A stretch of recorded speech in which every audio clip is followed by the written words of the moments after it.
We want to go back out now to California, where we do see Senator Schiff, and we were seeing some earlier behind the scenes as he was getting some updates on the Eaton fire from earlier this year. But now let's listen in to some formal remarks. I will not. We've all been cautioned. I know, I'm the facilities director. I'm responsible. Could you get it fixed, please? Ashley, want to come up? You might need to do like 2 tiers. We'll have some come on this side. Come over here.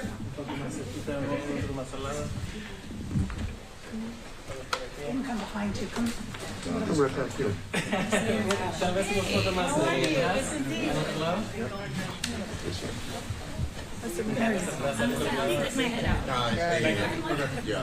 Great.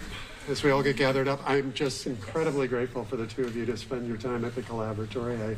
I hope we answer the questions. I'm so happy for so many important questions being asked and answered. Thank you to everyone here, including our Endelon folks, to provide a voice from the community to take back to D.C. So with that, I think Senator Schiff, would you like to speak first? Sure. Nick, thank you very much. And I just want to express my profound thanks to Judy Chu, who's doing such a great job advocating for all the residents of this community, but also all the people standing here that are part of the Collaboratory and have been working so hard to make sure people can plan for the future. They can rebuild, they can do so in the most cost-effective way possible, that those that are in need of guidance about how to interact with their insurance companies, with the county in terms of the rebuilding process, the day laborers who are here doing such important work to help get these lots and residents ready to be built upon and reoccupied. It's really an extraordinary coming together of the community to facilitate the healing and the rebuilding process. Obviously, a lot of hard work remains to be done. And at this very moment, when it's raining outside and more rain is on the way, we're all very much mindful of the continued risk to people in the area of mudslides and debris slides. So we all want everyone to stay focused on whatever alerts go out. And I know people are already engaging in door-knocking campaign to give people a heads up that there's a possibility of a need to evacuate, but hopefully we will be well prepared.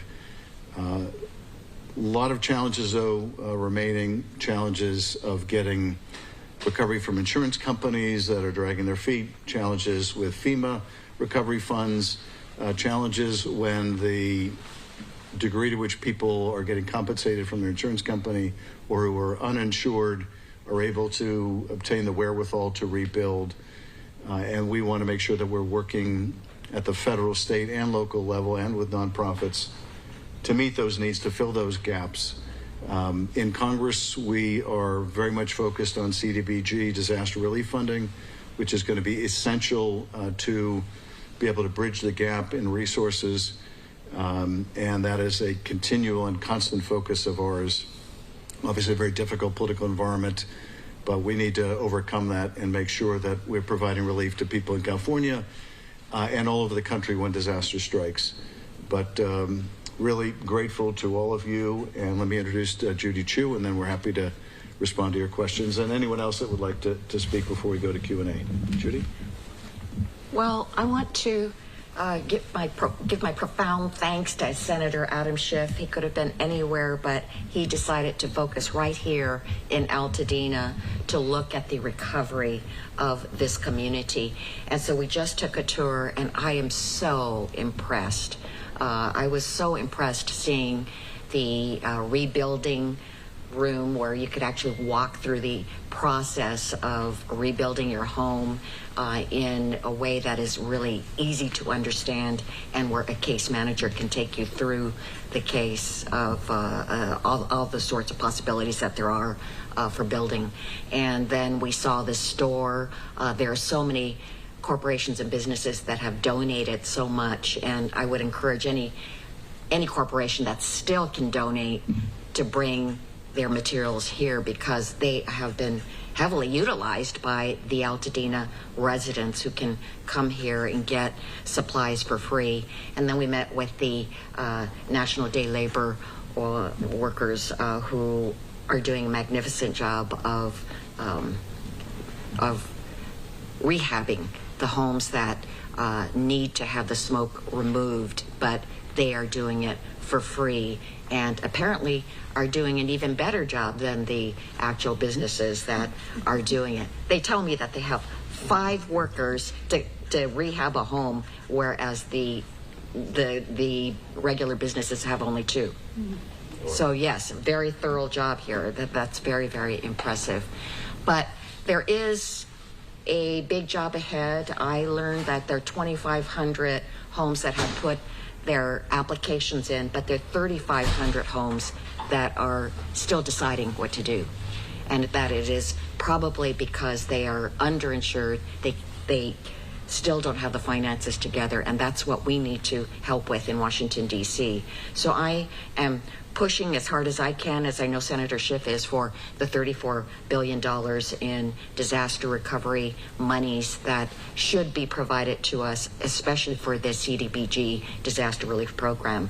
And we have to make sure that everybody can get the help that they need, and that they need to get this money with no strings attached, because wildfires have no political affiliation. So thank you again, Senator Schiff, for doing this. It was very illuminating. Thank you. Any of the other leadership like to make a few comments? Christy? All right, I think we'll take some questions. Yeah. Are we good with that? Yes. Senator Schiff, where are the discussions at for that relief money? I know that California had asked for $40 billion. Of course, a lot of back and forth. Washington not very happy. But what are those conversations looking like? We continue to push for disaster funding and really encourage this to be a bipartisan process. It has always been bipartisan throughout my tenure in Congress. Whenever disaster struck, whether it was Hurricane Sandy or hurricanes in Florida or the devastating storms of Katrina, I never asked whether this was a red state or blue state, and we need to continue that tradition. Generally, the way the process works is the administration will request of Congress supplemental funding for disaster relief. We have not received that. Now, there is money, disaster money, still available because it has gone out more slowly than in the past. So there are resources for California and other states. We need to make sure those resources go out in a timely way. So we're working on it, but as you know, it's a very difficult environment in Congress where the appropriation process has not been working the way it has in the past. But this is a daily, weekly focus for us to push through this funding. You mentioned daily, weekly. Is there a timeline that people can kind of keep an eye out for with the relief funds? Well, Judy and I feel a real sense of urgency about this. I know Senator Padilla does as well. The challenge is the funding process for the government has never looked like this. And, you know, there is candidly difficulties to overcome in terms of how the administration views certain states and certain cities. And we have to try to, bridge those difficulties. But if there's any area where we should be able to bridge the partisan divide, it's over disaster recovery and relief. So I'm still hopeful, but I will believe it when the dollars come through. You heard from some survivors today who are now doing the work to help other survivors. Many of them living in ADUs, many of them can't afford to even rebuild an ADU, and premiums are still going up. Anything that you guys can do, like tangible efforts to make sure that insurance is affordable for people? Yes, I mean, this has been a priority of mine well before these fires. I have reintroduced legislation I introduced previously called the Insure Act, which would set up a federal reinsurance facility. Part of the reason insurance companies are claiming that their rates are going up is that the cost to them of reinsuring to protect themselves has gone up dramatically. We saw this after the 9/11 attacks. Insurance companies had difficulty reinsuring because of the terrorism risks. So we set up a federal facility to provide a backstop. I'm trying to do the same thing through legislation when there are major natural disasters like we're experiencing here. So that act would provide relief. I've also introduced bipartisan legislation called the Firewall Act to provide federal tax credits to families that are rebuilding and want to use more fire-resistant materials, but those materials may be more expensive. So it was a way of offsetting those costs, as well as efforts legislatively to provide mortgage relief for victims of natural disasters. So I'm working on some very concrete ideas. I know Judy is as well. Judy, you want to share some of your work? Yeah, the mortgage relief bill is one that would provide for a time period where you don't have to pay your mortgage for 6 months, and it could be renewed for another 6 months. And I have a tax relief bill that actually was signed into law, which says that if the state has declared a natural disaster, then there will be automatic relief on the federal level. And I mean, those are just some of the bills that I have, but another one that is very, very important is the one to provide relief from any taxation of settlement monies. Mm-hmm. And so that one is coming forth right now as we see the Southern California Edison settlement offer come through. Talking about that Edison settlement, a lot of people are asking Edison now to pay about $200,000 per family to help them with, paying their rent, or if they are an Airbnb. Do you think that is a possibility, or is there anything that you can do to help these people ask for that money and get it? We do have a resident that is going through the process, if you want to hear from the ground. Sure. Mark? Well, so the Southern California Edison settlement is really a personal thing. And I will tell you that when you do the calculations, you're really just looking at, what might be available in the next 3 to 5 months, or even less, because their time frame already is moving along pretty quick, versus 1 or 2 or 3 or 4 years. And so I think it was earlier talked about that more than 500 applications are in, another 250 are in a stage. So I will say that, our family is looking very closely at it, because it works for us at a level of, kind of a move the fire kind of past us, and know that as we rebuild, that we're coming back into a great place that we have lived for 35 years and want to continue calling home. And so SCE put that out. There's criticism on both sides. Well worth. I think what you're talking about was more specific of, can they, for those that are going to be part of the fire settlement anyway, have some ability to get some dollars in advance, especially those that are losing their ALE.